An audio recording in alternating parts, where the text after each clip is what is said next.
ನೀವು ನೋಡ್ತಾ ಇದ್ದೀರಾ ಬೀದರ್ ವೀರ ನ್ಯೂಸ್ ಕನ್ನಡ ಚಾನೆಲ್. ಮುಗನೂರ ಗ್ರಾಮದ ಸರ್ಕಾರಿ ಪ್ರಾಥಮಿಕ ಶಾಲೆಯಲ್ಲಿ ಕುಡುಕರ ಹಾವಳಿ. ಬೀದರ್ ಜಿಲ್ಲೆಯ ಹುಮ್ನಾಬಾದ್ ತಾಲೂಕಿನ ಮುಗನೂರು ಗ್ರಾಮದ ಸರ್ಕಾರಿ ಹಿರಿಯ ಪ್ರಾಥಮಿಕ ಶಾಲೆಯಲ್ಲಿ ಸಂಜೆಯ ಹೊತ್ತಿಗೆ ಕುಡುಕರ ಹಾವಳಿಯಿಂದ ಸರ್ಕಾರಿ ಹಿರಿಯ ಪ್ರಾಥಮಿಕ ಶಾಲೆಯ ವಿದ್ಯಾಮಂದಿರ ಅಥವಾ ಕುಡುಕರ ಅಡ್ಡವಾಗಿದೆಯಾ ಎಂಬುದನ್ನ ಅಲ್ಲಿನ ವಿದ್ಯಾರ್ಥಿಗಳು ಹಾಗೂ ಸಾರ್ವಜನಿಕರ ಮನದಲ್ಲಿ ಕಾಡತೊಡಗಿದೆ. ಗ್ರಾಮದ ವಿದ್ಯಾರ್ಥಿಗಳು ತಾನು ವಿದ್ಯಾಭ್ಯಾಸ ಮಾಡುವ ಪಾಠಶಾಲೆಯನ್ನು ದಿನಾಲೂ ಸ್ವಚ್ಛಗೊಳಿಸಿ ಪಾಠ ಕಲಿಯುವ ವಿದ್ಯಾರ್ಥಿಗಳು, ಆ ಶಾಲೆಯ ಮುಖ್ಯ ಶಿಕ್ಷಕರು ಹಾಗೂ ಸಿಬ್ಬಂದಿಗಳು ಹಾಗೂ ವಿದ್ಯಾರ್ಥಿಗಳು ಬಹಳ ನೊಂದು ಹೋಗಿದ್ದಾರೆ ಎಂದು ಗ್ರಾಮಸ್ಥರ ಅಳಲಾಗಿದೆ. ಕೆಲವು ಕುಡುಕರು ದಿನನಿತ್ಯ ಶಾಲೆಯ ಅಂಗಳದಲ್ಲಿ ಸರಾಯಿ ಕುಡಿಯುವ ಅಭ್ಯಾಸ ಮಾಡಿಕೊಂಡು ಇಡೀ ಗ್ರಾಮಕ್ಕೆ ಕೆಟ್ಟ ಹೆಸರು ತರುತ್ತಿರುವುದು ನೋವಾಗುತ್ತಿದ್ದು ಎಂದು ಗ್ರಾಮಸ್ಥರು ತಮ್ಮ ಅಳಲು ತೋಡಿಕೊಂಡಿದ್ದಾರೆ.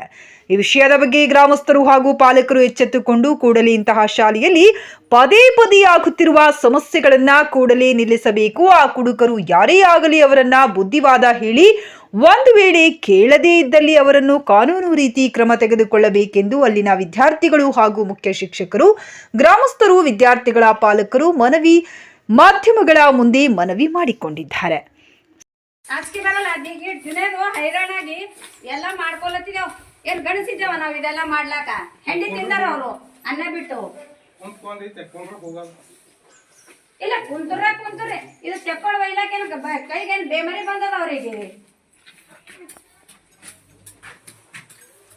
ಶಾಲೆ ಮುಗ್ನೂರಿನಲ್ಲಿ ದಿನಾಲು ಯಥಾವತ್ತಾಗಿ ಶಾಲೆಯ ಆವರಣದಲ್ಲಿ ಕಂಪೌಂಡದಲ್ಲಿ ದಿನಾಲು ಕಿಡಿಗೇಡಿಗಳು ಸೇರಿ ನಮ್ಮ ಶಾಲೆಯ ಆವರಣವನ್ನು ಅಶಿಸ್ತುಗೊಳಿಸುತ್ತಿದ್ದಾರೆ.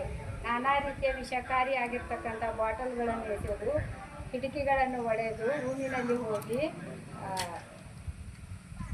ಸಂಡಸನ್ನು ಮಾಡಿ ಮಕ್ಕಳಿಂದ ನಾವು ಬಳಸ್ತಕ್ಕಂಥ ಪರಿಸ್ಥಿತಿ ಬರುತ್ತಿದೆ. ಅದಕ್ಕಾಗಿ ಈ ರೀತಿಯ ಅವಾಚ್ಯ ಶಬ್ದಗಳನ್ನು ನಾವು ಒಳ್ಳೆಯ ರೀತಿಯ ನುಡಿಮುತ್ತುಗಳಿಂದಲೂ ಬರೆದ್ರೂ ಅವರು ಮಕ್ಕಳು ಏನು ಮಾಡತ್ತಿದ್ರೆ ಕಿಡಿಗೇಡಿಗಳು ಕೇಳ್ತಾ ಇಲ್ಲ. ಅದರ ಸಲುವಾಗಿ ಈ ವಿಷಯವನ್ನು ತಮ್ಮ ಗಮನಕ್ಕೆ ತರಲು ಏನು ಮಾಡುತ್ತಿದ್ದೇವೆ ನಾವು ಬಯಸುತ್ತಿದ್ದೇವೆ.